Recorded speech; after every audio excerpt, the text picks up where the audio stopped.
এই রকম মুসলমান যদি মার খায়, বেইজ্জত হয়, অত্যাচারিত হয়, রক্তাক্ত হয়, এতে আমার আল্লাহর কিছু আসে যায়। তাদের মুখে মানবাধিকারের স্লোগান মানায় না। যারা কাশ্মীরে মুসলমানকে হত্যা করে, ফিলিস্তিনে মুসলমানকে হত্যা করছে, মসজিদুল আকসাকে রক্তাক্ত করছে, নিরপরাধ লক্ষ লক্ষ মুসলমানকে যারা ইরাকে হত্যা করেছে, লিবিয়াতে হত্যা করেছে, সেই পশ্চিমাদের মুখে মানবাধিকারের স্লোগান শোভা পায় না। মানবাধিকারের কথা বলার একমাত্র অথরিটি রাখে উম্মতে মুহাম্মদী মুসলমান। মুসলমান বেদিনের হাতে মার খেতে পারে না। মুসলমান শুধু মার খাবে তা হতে পারে না। এই জন্য মুসলমানকে আল্লাহ তৈরি করেন নাই। কখনো ইসলাম, কখনো অনিসলাম, কখনো তাওহীদের কথা, কখনো শিরকের কথা। এটা মুসলমানের চরিত্র নয়, এটা মুনাফিকের চরিত্র। ঠিক না? نستعينه ونستغفره ونعوذ بالله من شرور أنفسنا ومن سيئات أعمالنا. من يهده الله فلا مضل له ومن يضلله فلا هادي له.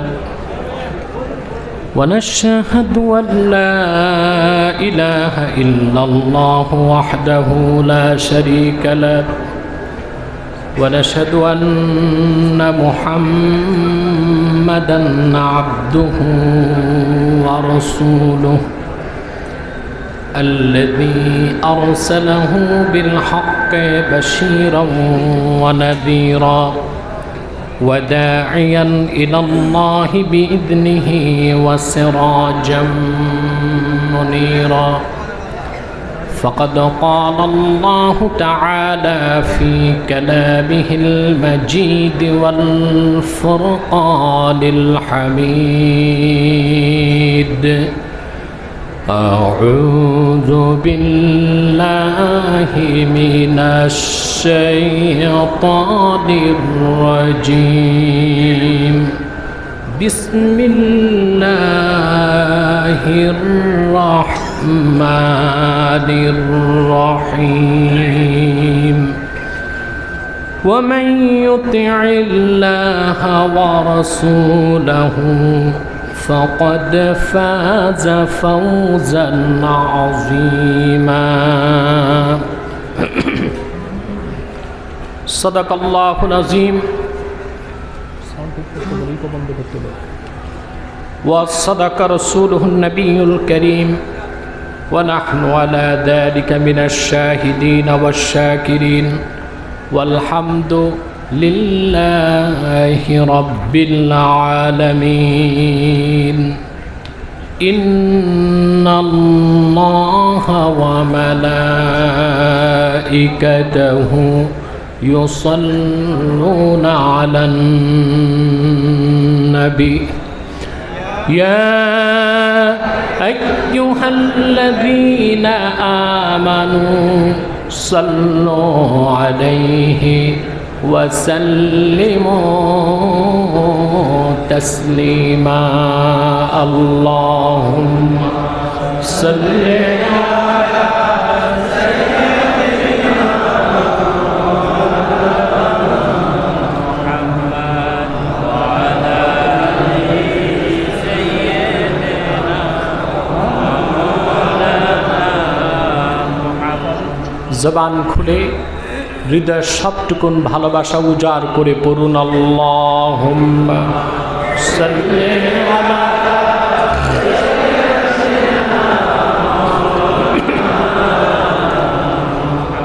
ওয়া আলা আলি সাইয়্যিদিনা মাওলানা.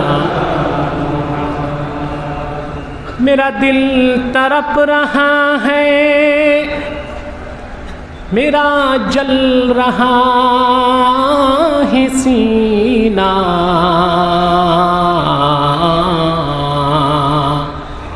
ये दवा वहीं मिलेगी, मुझे ले चलो मदीना. अल्लाहुम्मा सल्ले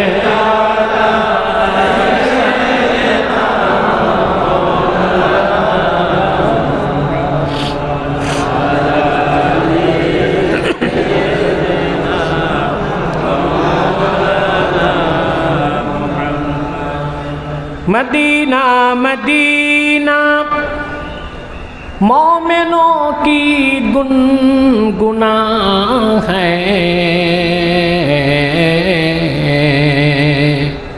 दीदारे मदीना आशिकों की तमन्ना है। अल्लाहुम्मा सल्ले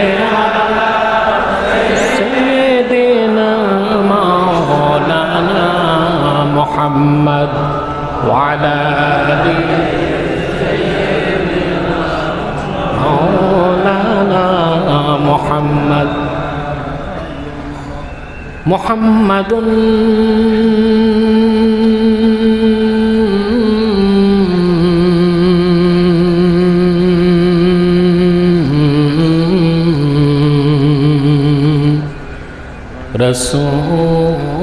रसूलुल्लाहि सल्लल्लाहु अलैहि वसल्लम ख़तमल्लाहु बिहिन नुबुव्वा व हकमन ला नबिय्य बअदहु बलगल उला बिकमालिही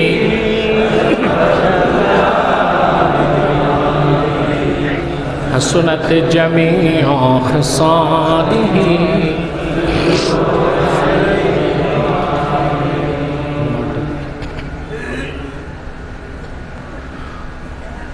उन्नीस दिन व्यापी सीरतुन नबी सल्लल्लाहु अलैहि वसल्लम ঐতিহাসিক আজকের মাহফিলের সমাপনী দিবসগত রাতের সম্মানিত সভাপতি হযরত উলামায়ে কেরাম, তুলাবায়ে ইজাম, দক্ষিণ চট্টগ্রামের বিভিন্ন প্রান্ত থেকে ছুটে আসা আমার দিন দরদি ইমানদার মুসলমান ভাই ও বন্ধুগণ, সকলকে অন্তরের অন্তঃস্থল থেকে জ্ঞাপন করছি মুবারক। সবটুকুন শুকরিয়া আল্লাহ সুবহানাহু ওয়া তাআলার জন্যে, যিনি আজকের এই মুতাবাররাক মাহফিলে আমাদেরকে আসার বসার তৌফিক দয়া করে ভিক্ষা দান করেছেন। সেজন্য আসুন আমরা অবনত চিত্তে হৃদয়ের আবেগ অনুভূতি উজাড় করে সমবেত কণ্ঠে বলি আলহামদুলিল্লাহ। অসংখ্য অগণিত দরুদ ও সালাম আল্লাহর সৃষ্টির প্রধান আকর্ষণ, বিশ্ব সভার সভাপতি, সকল নবী রাসূলগণের মাথার তাজ, শামসুল হিদায়াত, বদরুদ্দুজা, সৈয়দুস সাকালাইন, ইমামুল মুরসালিন, খাতামুন নবিয়্যিন ওয়াল মুরসালিন, আফতাবে নবুওয়াত, শাহনশাহে রিসালাত, সরকারে দো জাহাঁ, সুলতানুল মদিনা, নবিয়ুল আম্বিয়া, হুজুরে আকরাম, নূরে মুজাসসাম, নূরুন আলা নূর, সয়্যিদিনা হাবিবিনা শফিঈনা মাওলানা মুহাম্মদ সাল্লাল্লাহু আলাইহি ওয়াসাল্লামার উপর আল্লাহ জাল্লা যিকরুহু, যাকে আজ থেকে ১,৫০০ বছর আগে প্রেরণ করেছেন, সর্বশ্রেষ্ঠ ও সর্বশেষ নবী ও রাসূল হিসেবে, যার পরে আজ পর্যন্ত পৃথিবীতে অবশ্যই কোনো প্রকার নবী কিংবা রাসূল অবশ্যই আসে নাই, অবশ্যই এখনো নাই, অবশ্যই কিয়ামত পর্যন্ত আসবে না। সম্মানিত সুধী, সুদীর্ঘ প্রায় ৬ বছর পরে হঠাৎ করে আপনাদের কাছে উপস্থিত হয়েছি, আলহামদুলিল্লাহ। খুব সংক্ষিপ্ত সময়ে কিছু কথা আপনাদের সামনে তুলে ধরছি। শুধু বাংলাদেশ নয়, গোটা মুসলিম বিশ্ব আজকে একটি সংকটময় মুহূর্ত অতিক্রম করছে। জনসংখ্যার দিক দিয়ে আমরা পৃথিবীতে এখন 200 কোটি, প্রতি 4 জন মানুষের একজন আমরা। একটি দুটি নয়, 57টি স্বাধীন রাষ্ট্রের মালিক আমরা।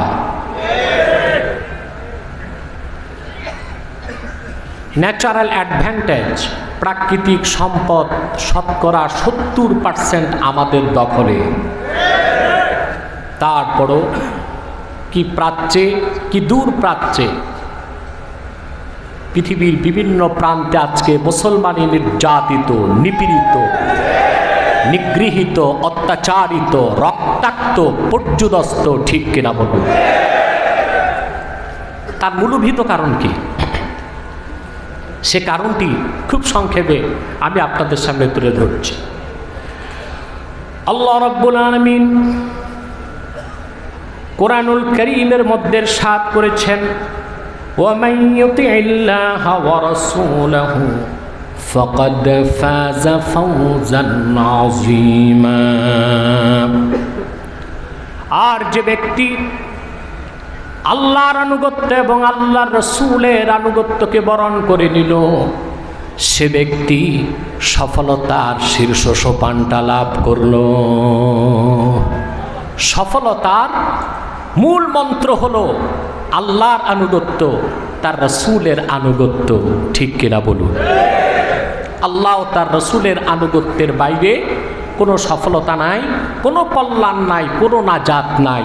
এটা সুস্পষ্টভাবে আল্লাহ পাক কোরআন কারীমের মধ্যে বলে দিয়েছেন। এখন প্রশ্ন হলো, রাসূলে কারীম আল্লাহর আনুগত্য কোনটি, রাসূলুল্লাহর আনুগত্য কোনটি? আল্লাহ পাক সেটাও কোরআনের অন্যত্র জবাব দিয়েছেন। আল্লাহ রাব্বুল আলামিন বলেন, মান ইউতিইর রাসূলা ফাকাদ আতা আল্লাহ। যে ব্যক্তি নূর নবী মুহাম্মদ সাল্লাল্লাহু আলাইহি ওয়াসাল্লামের আনুগত্যকে বরণ করে নিল, সে ব্যক্তি আল্লাহ রাব্বুল আলামিনের আনুগত্যকে গ্রহণ করল।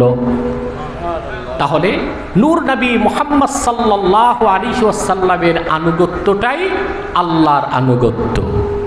যদি বুঝে থাকি আমরা, বড় গলায় একবার বলি সুবহানাল্লাহ। আপনারা তো ঘুমাচ্ছেন না? কে কে ঘুমান একটু হাত তুলে আমাকে দেখান। আলহামদুলিল্লাহ, এতগুলো মানুষের মধ্যে 2-1 বেতাল লোক তো থাকতেই পারে।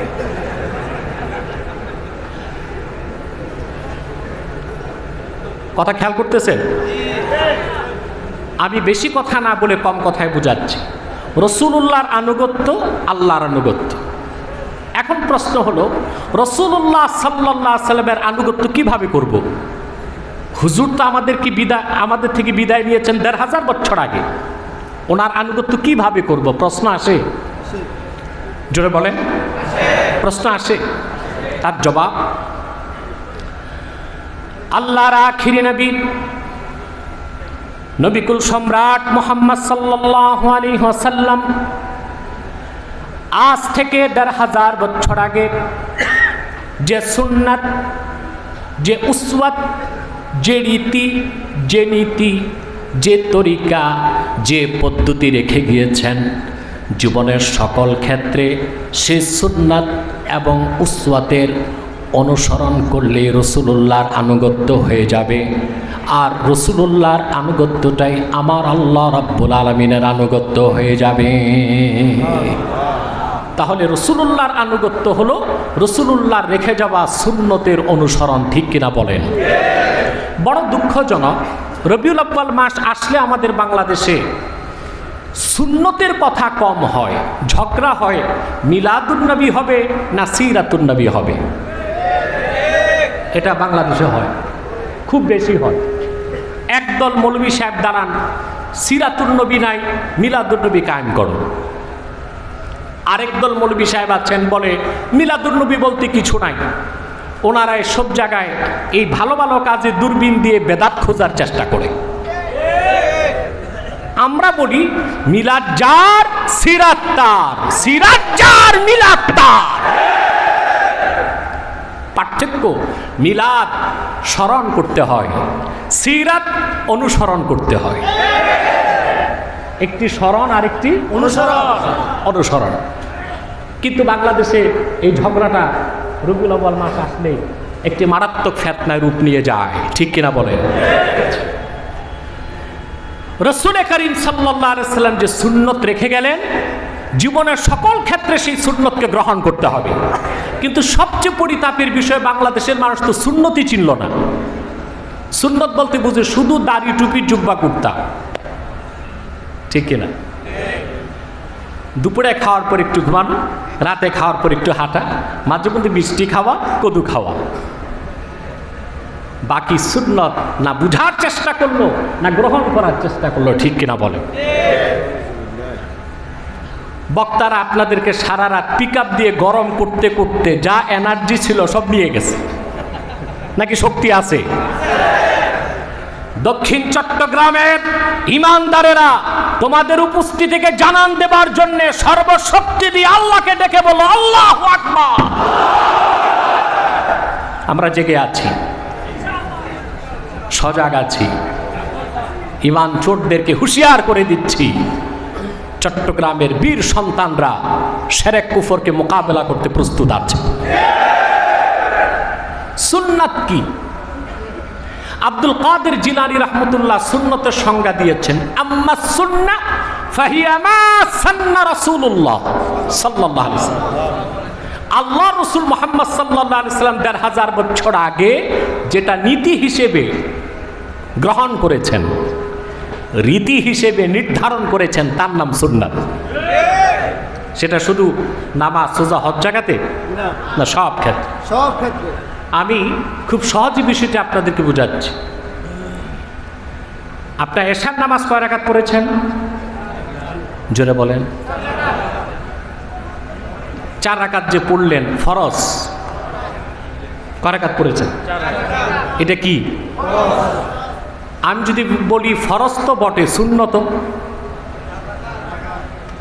ভুল হবে? 4 রাকাত পড়া যে সুন্নাত, এটা সুন্নাত, বুঝছেন নাই? এশার নামাজ 4 রাকাত হুকুম হিসেবে ফরজ, নীতি হিসেবে সুন্নাত। হুকুম হিসেবে ফরজ, নীতি হিসেবে সুন্নাত। তারপর পড়েছেন কয় রাকাত? 2 রাকাত হুকুম হিসেবেও সুন্নাত, নীতি হিসেবেও সুন্নাত। তারপর পড়েছেন কয় রাকাত? হুকুম হিসেবে ওয়াজিব, নীতি হিসেবে সুন্নাত, 3 রাকাত, ঠিক কিনা? আমরা রাসূলুল্লাহর সুন্নতকে বুঝার চেষ্টা করি নাই, আমল হিসেবে গ্রহণ করেছি, নীতি হিসেবে গ্রহণ করি নাই। রাসূলুল্লাহ সাল্লাল্লাহু আলাইহি ওয়াসাল্লামের সুন্নত হলো রাসূলুল্লাহর সিদ্ধান্ত, রাসূলুল্লাহর নীতি, রাসূলুল্লাহর আইন, রাসূলুল্লাহর বিধান। এই অর্থে যতক্ষণ সুন্নতকে আমরা গ্রহণ না করব, আমরা তো রাসূলুল্লাহর উম্মতি হতে পারবো না, মুমিন মুসলমান হবার কোনো সুযোগ নাই। কথাটি আল্লাহ পাক কোরআন কারীমে স্পষ্ট করে দিয়েছেন।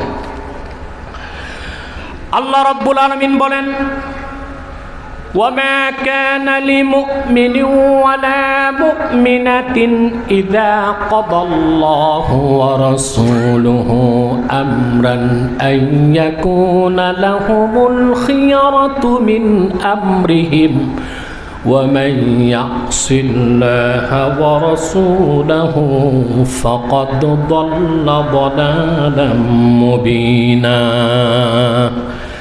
আল্লাহ পাক সূরা আহজাবে 36 নম্বর আয়াতে সিদ্ধান্ত দিয়েছেন, কোন মুমিন মুমিনা, পুরুষ হোক মহিলা হোক, কোন মুমিন মুমিনার জন্যে কোনো অথরিটি নাই, কোনো সুযোগ নাই। আল্লাহ এবং তার রাসূল মুহাম্মদ সাল্লাল্লাহু আলাইহি সাল্লাম যে সিদ্ধান্ত দিয়েছেন, সেই সিদ্ধান্তকে বাদ দিয়ে নিজেদের পক্ষ থেকে মন মস্তিষ্ক প্রসূত কোনো সিদ্ধান্ত গ্রহণ করা কোনো মুমিন মুমিনার জন্য এই সুযোগ আল্লাহ রাখেন নাই। যে ব্যক্তি আল্লাহ তার রসুলের সিদ্ধান্তকে, বিশেষ করে রসুলুল্লাহর সিদ্ধান্তকে অমান্য করবে, আল্লাহ পাক বলেন ফাকাদ্দাল্লা দালালাম মুবিনা, সে সুস্পষ্ট গোমরাহিতে লিপ্ত আছে। ঠিক কিনা বলেন? তাহলে রসুলুল্লাহর সুন্নতকে শুধু আমল হিসেবে গ্রহণ করবেন না নীতি হিসেবে? কথা বলেন, জোরে বলতে হবে। আমল হিসেবে না নীতি হিসেবে? আমরা নীতি হিসেবে গ্রহণ করি নাই। রাসূলুল্লাহ সাল্লাল্লাহু আলাইহি সাল্লাম নামাজের তরিকা নির্ধারণ করেছেন।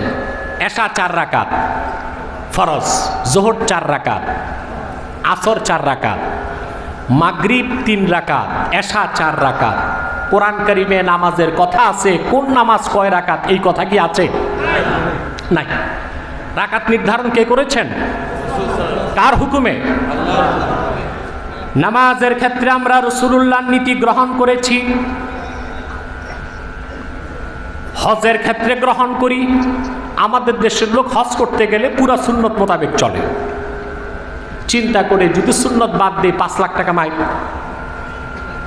এই জন্য হজে গেলে সুন্নত তো দূরে থাক, একটি নফলও বাদ দেয় না।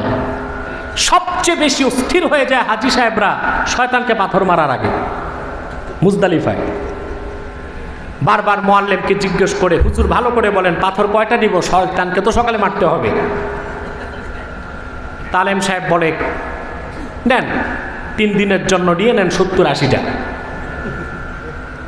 তারপর জিজ্ঞেস করে, পাথর ধরবো কয় আঙ্গুলে? বলে 3 আঙ্গুল। সাইজ কি হবে? বলে এক একটা মুড়ির সমান হইলেও চলবে। মনে মনে চিন্তা করি, হাজী সাহেব মিনায় হজ করতে এসে শয়তানকে পাথর মারার বেলায় একটা নফলও ছাড়লা না। বাংলাদেশে যে তুমি হাজী পাজি হইয়া মিনার শয়তানের চেয়ে বড় বড় শয়তানের তাবেদারি, ঠিক কিনা? দেশে আসার পর আর সুন্নত ফরজ ওয়াজিব একটা মনে থাকে না, ঠিক কিনা বলেন? তখন দেখা যায় ওনাদেরকে মসজিদেও দৌড়ায়, মাঝে মধ্যে পূজা মণ্ডপেও দৌড়ায়। নাউজুবিল্লাহ বলবেন না? নামাজও ভালো লাগে, গান বাদ্যও ভালো লাগে। এটা মুসলমানের চরিত্র নয়, এটা মুনাফিকের চরিত্র। কবি গালিব বলেছেন, दो रंगी छोड़ दो एक रंग हो जाओ, सरापा मोम बन या संग हो जाओ। 2 রং ছাড়ো, 1 রং ধরো। মোমের মতো করে পরিপূর্ণ মুসলমান হয়ে যাও, কিংবা পাথরের মতো শক্ত হয়ে কাফের হয়ে যাও। কখনো ইসলাম, কখনো অনিসলাম, কখনো তাওহীদের কথা, কখনো শিরকের কথা। এটা মুসলমানের চরিত্র নয়, এটা মুনাফিকের চরিত্র, ঠিক কিনা বলে? তাহলে জীবনের সকল ক্ষেত্রে রাসূলুল্লাহর সুন্নতকে নীতি হিসেবে গ্রহণ করতে হবে, ঠিক কিনা বলেন?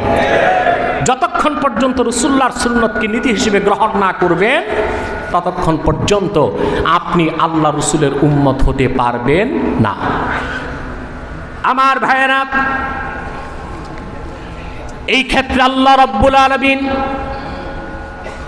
সূরাতুন নিসা 65 নম্বর আয়াতে সুস্পষ্টভাবে আল্লাহ পাক সিদ্ধান্ত দিয়েছেন, ফালা ওয়ারাব্বিকা লা ইউমিনুনা হাত্তা ইউহাক্কিমুকা ফীমা শাজারা বাইনাহুম থুম্মা লা ইয়াজিদু ফী আনফুসিহিম হারাজাম মিম্মা কাদাইতা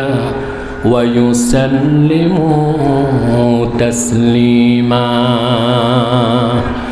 আল্লাহ রাব্বুল আলামিন সূরা নিসাতে ইরশাদ করেছেন, ফালা ওয়া রাব্বিকা লা ইউমিনুন।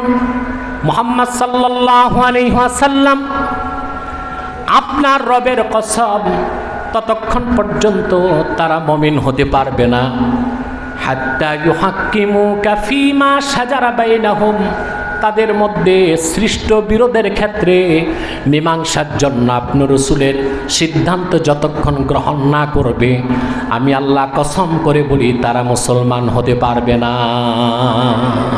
আল্লাহ পাক স্পষ্ট করে দিয়েছেন। এই আয়াতের তাফসিরে আমি আপনাদেরকে একটা মানদণ্ড দিচ্ছি, আসলে আমরা মুসলমান হতে পেরেছি কিনা।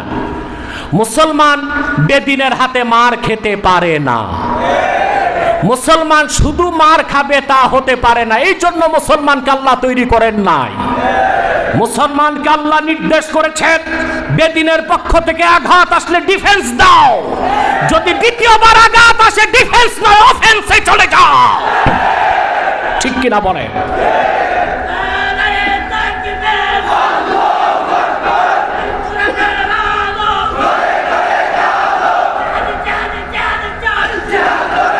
আমার মুসলমান ভাইরা, আজকে আল্লাহর হাবিব মুহাম্মদ সাল্লাল্লাহু আলাইহি সাল্লামের আরশ চুম্বি মর্যাদার বিরুদ্ধে ফ্রান্সে বেয়াদবি হয়েছে।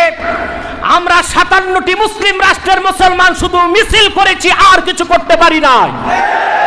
কিন্তু ইতিহাস সাক্ষী দিচ্ছে 1924 সালে তুর্কি খেলাফতের নিঃশেষ হবার আগে তুরস্কের তৎকালীন খলিফা আব্দুল হামিদ রহমতুল্লাহ সে যুগে ফ্রান্সে যখন রাসূলুল্লাহ সম্মানের বিপক্ষে মঞ্চ অনুষ্ঠান করার ঘোষণা দিয়েছিল, তুরস্কের শাসক খেলাফতের ধারক খলিফা আব্দুল হামিদ ফ্রান্সের তৎকালীন রাজাকে বলেছিল, যদি মুহাম্মদ সাল্লাল্লাহু আলাইহি সাল্লামের সম্মান মর্যাদার বিরুদ্ধে তোমাদের কার্যক্রম বন্ধ না হয়, তুরস্ক বাধ্য হবে ফ্রান্সে সশস্ত্র হামলা করতে, ফ্রান্সের সমস্ত অস্তিত্বকে মাটির সাথে মিশিয়ে দিবে।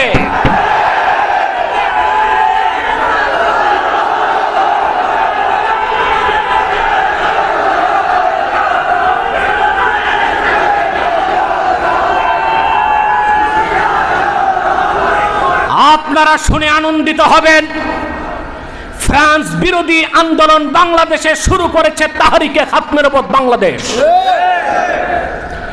আমি সেখান থেকে ঘোষণা দিয়েছিলাম বাংলাদেশে ফ্রান্সের দূতাবাসকে বন্ধ করতে হবে। সেই দেশের দূতাবাস দ্বিতীয় বৃহত্তম মুসলিম দেশ বাংলাদেশে থাকতে পারে না। মুসলমানের কলিজায় রক্তের খরণ হচ্ছে, সেই খরণ বন্ধ করতে হলে ফ্রান্স দূতাবাসকে বন্ধ করে দাও, ফ্রান্সের পণ্য বর্জন করো। যতদিন নিঃশর্ত ক্ষমা তারা না চাইবে ততদিন পর্যন্ত ফ্রান্স বিরোধী আন্দোলন চলতেই থাকবে, চলতেই থাকবে, চলতেই থাকবে ইনশাআল্লাহ।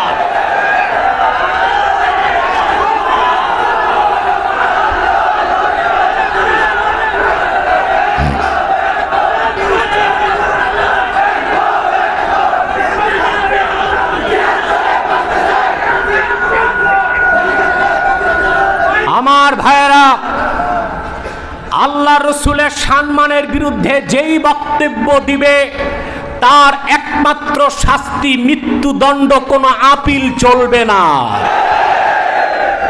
এই ক্ষেত্রে হানাফি, শাফি, মালিকি, হাম্বলি চারো মাযহাব একমত। قد اتفق العلماء أن شاتم الرسول صلى الله عليه وسلم يكفر ويقتل مرتدا ولا تقبل توبته। রাসূলুল্লাহ সম্মান মর্যাদার বিরুদ্ধে এক চুল পরিমাণ বেয়াদবি যদি কেউ করে, সেই মুরতাদকে কাফের ঘোষণা করে তার গর্দানকে উড়িয়ে দিতে হবে। তওবা করলে তার তওবা কবুল করা হবে না, তার একমাত্র শাস্তি মৃত্যুদণ্ড।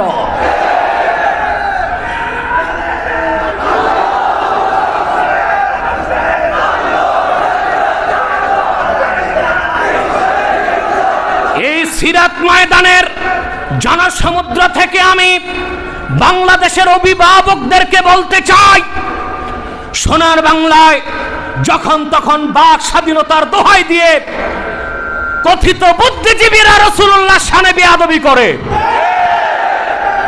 71 টিভিতে 72 ফেরকা ছড়ায়, বাংলাদেশে তা হতে দেবে না। শাহজালালের উত্তরসূরিরা, শাহপরানের উত্তরসূরিরা হতে দিবে না, শাহ কারামত আলীর উত্তরসূরিরা হতে দিবে না। অতি শীঘ্র ব্লাসফেমি আইন করতে হবে, মুরতাদের শাস্তি মৃত্যুদণ্ড নির্ধারণ করতেই হবে বাংলাদেশে।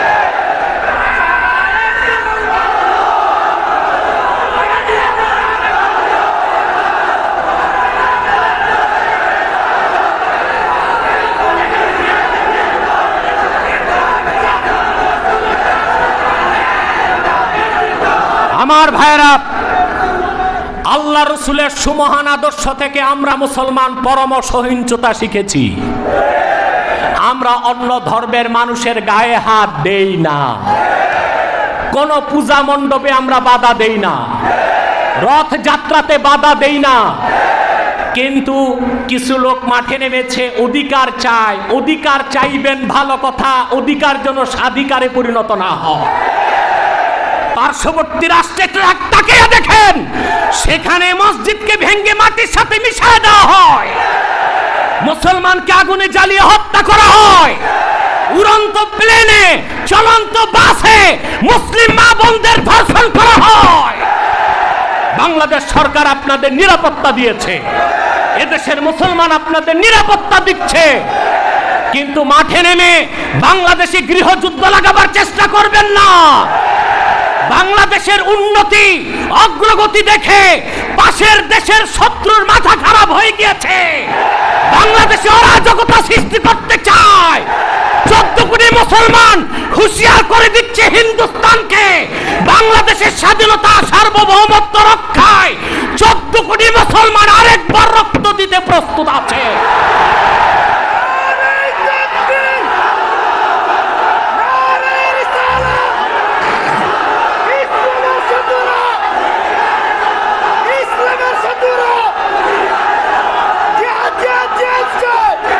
বসে যাও, আমার সোনার বাংলার প্রতি ইঞ্চি মাটি রক্ষা করার শপথ নিতে হবে।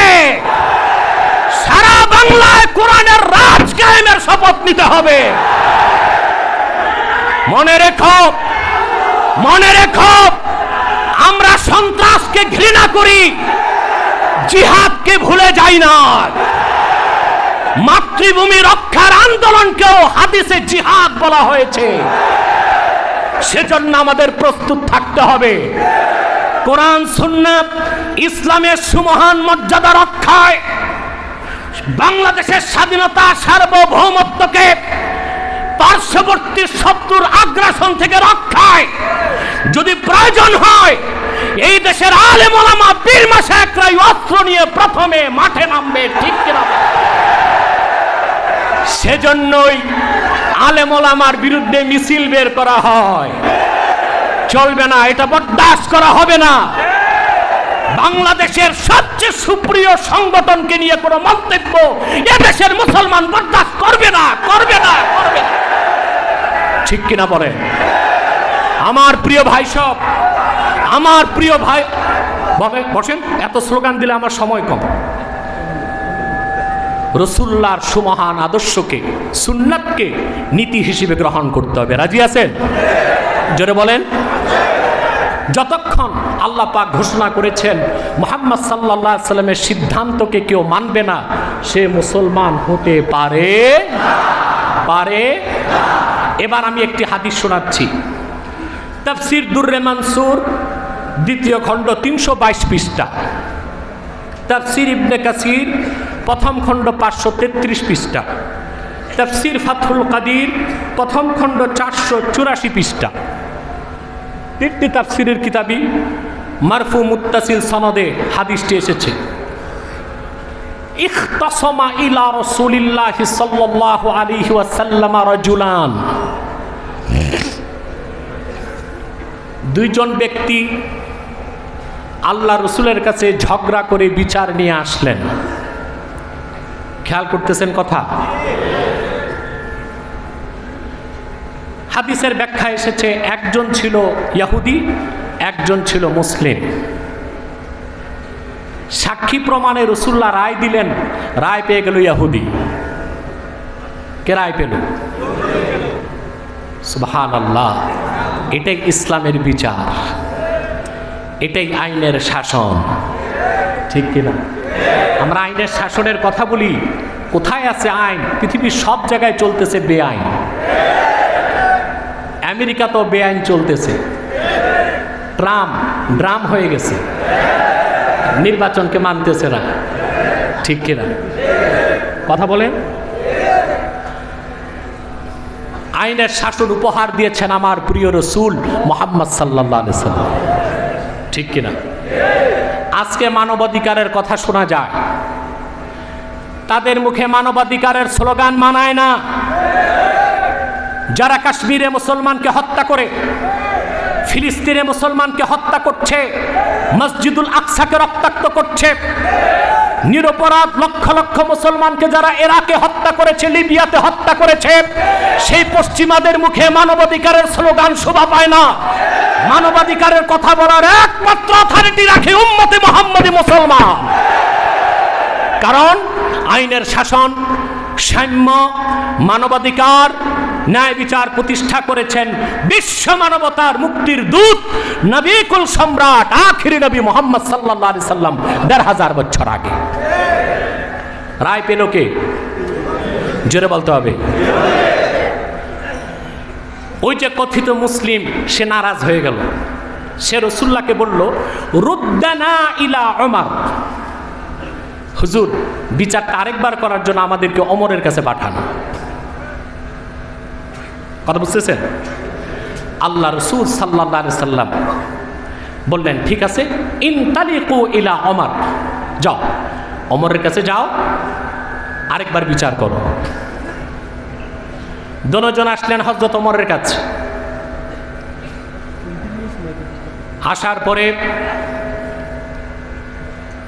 যে ব্যক্তি ইহুদি জিতে গেছে, সে এসে হযরত ওমরকে বললেন, ওমর, মুহাম্মদ সাল্লাল্লাহু আলাইহি সাল্লামের বিচারের পর, সিদ্ধান্তের পর দ্বিতীয় বিচার তুমি করার অধিকার কি রাখো? সুবহানাল্লাহ বলবেন না?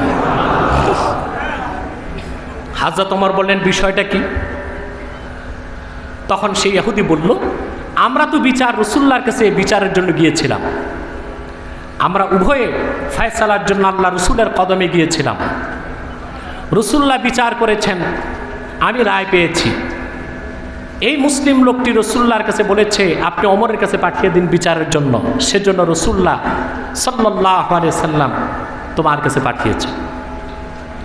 হযরত ওমর সে মুসলিমকে জিজ্ঞেস করলেন, আল আমরু হাকাজা, বিষয়টি কি এরকম? মুসলিম বলল, জি। ন্যায় অন্যায় পরের কথা, আমি মুসলিম, আমি জিহাদ করি, আমি গনিমতের মাল পাই। সে ইহুদি, সে কেমন করে রায় পায়? রায় তো পাবো আমি। হযরত ওমর বললেন, ঠিক আছে, দ্বিতীয় বিচারটা আমি করে দিই।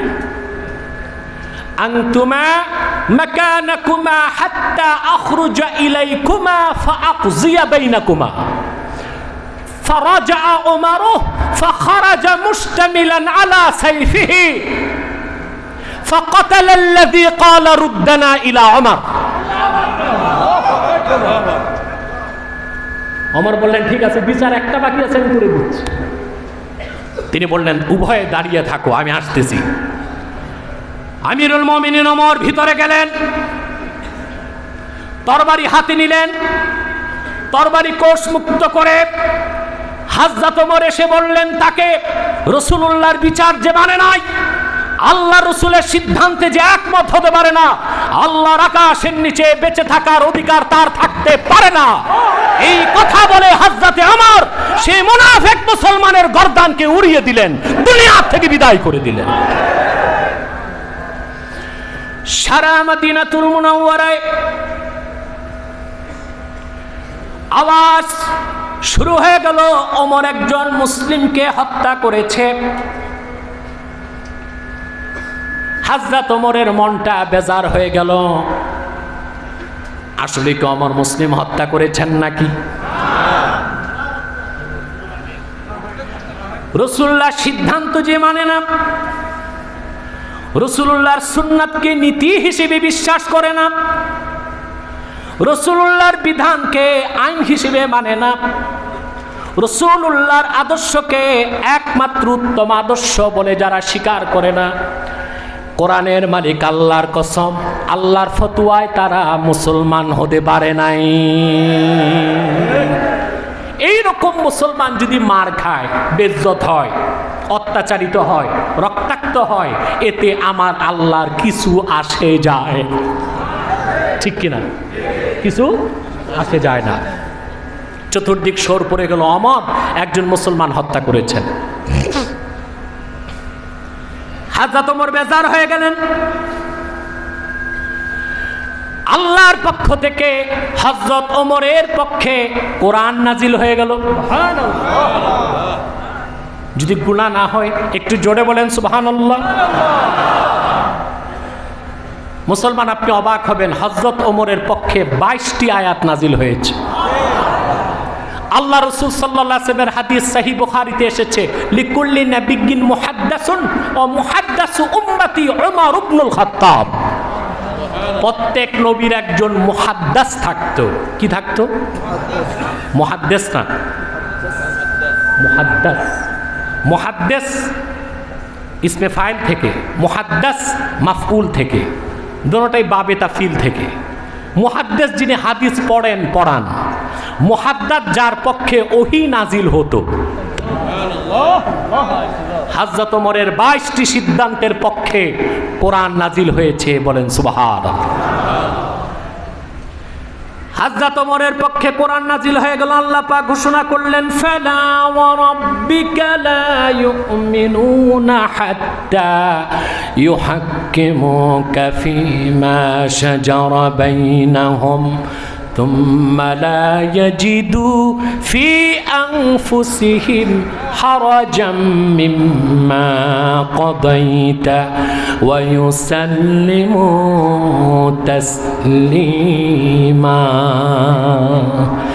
আল্লাহ পাক ঘোষণা করলেন, মুহাম্মদ সাল্লাল্লাহু আলাইহি সাল্লাম, আপনার রব আল্লাহর কসম, ওমর কোন মুসলমান হত্যা করে নাই ততক্ষণ পর্যন্ত সাহাবীগণ কোন মানুষ মুমিন হবে না, মুসলমান হবে না, যতক্ষণ পর্যন্ত তাদের বিরোধের মীমাংসার ক্ষেত্রে আপনি রসুলের সিদ্ধান্ত না মানবে, আপনার আইনকে না মানবে, আপনার বিধানকে না মানবে, আপনার রায়কে না মানবে, ততক্ষণ পর্যন্ত সে লোকটি আমি আল্লাহর ফতোয়ায় মুসলমান হতে পারে না।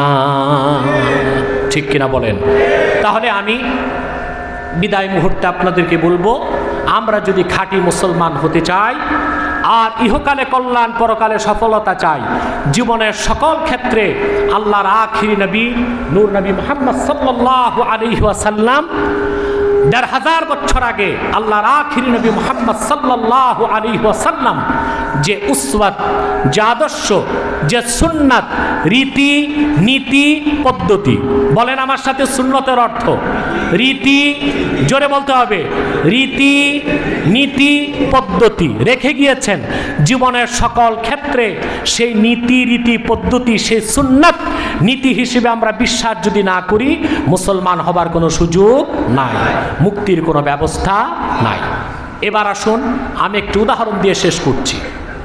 এই পৃথিবীতে অমুসলিম যারা আল্লাহ রসুলের সুন্নতের কিছু মানতেছে, তারা পৃথিবীতে সফলতা লাভ করছে। ঠিক কিনা বলেন? তার একটি প্রকৃষ্ট উদাহরণ দেখুন। আমেরিকার নবনিযুক্ত প্রেসিডেন্ট জো বাইডেন, সে তার প্রেসিডেন্ট হওয়ার পর প্রথম বক্তব্যে, আশ্চর্য হবেন আপনি, আল্লাহ রসুলের একটি হাদিস সহিহ মুসলিম থেকে উল্লেখ করেছে। মাইক ডিস্টার্ব হচ্ছে। সহিহ মুসলিমের একটি হাদিস, হাদিসটি আপনারা আলেমদের কাছে শুনেছেন, মান রাআ মিনকুম মুনকারান ফালইউগাইয়িরহু বিয়াদিহি। এই হাদিসটি আমেরিকার নবনিযুক্ত প্রেসিডেন্ট জো বাইডেন তার বক্তব্যে উল্লেখ করেছে। তার মানে এই পৃথিবীর নেতৃত্ব কর্তৃত্বের জন্য অমুসলিমরাও কোরআন হাদিসের সুফল গ্রহণ করছে। ঈমান না থাকার কারণে পরকালে তাদের কোনো কল্যাণ নাই, মুক্তি নাই। আমরা মুসলমান যদি জীবনের সকল ক্ষেত্রে সুন্নতকে নীতি হিসেবে গ্রহণ করতাম আর রীতি হিসেবে আমল করতাম, তাহলে এই পৃথিবীর নেতৃত্ব কর্তৃত্ব আমাদের হাতে থাকতো আর পরকালে চোখ বন্ধ করে আল্লাহর জান্নাত পেতাম। এই শপথ, এই বিশ্বাস হৃদয়ে ধারণ করে আজকে মুনাজাতের মাধ্যমে আমরা বিদায় নিব। পারবো তো ইনশাআল্লাহ? আল্লাহ পাক যেন তৌফিক দান করেন, বলুন আল্লাহুম্মা আমিন। ওয়াখির দাওয়ানা আনিল হামদুলিল্লাহি রাব্বিল আলামিন। ওয়াসসালামু আলাইকুম ওয়া রাহমাতুল্লাহি তাআলা ওয়া বারাকাতুহু।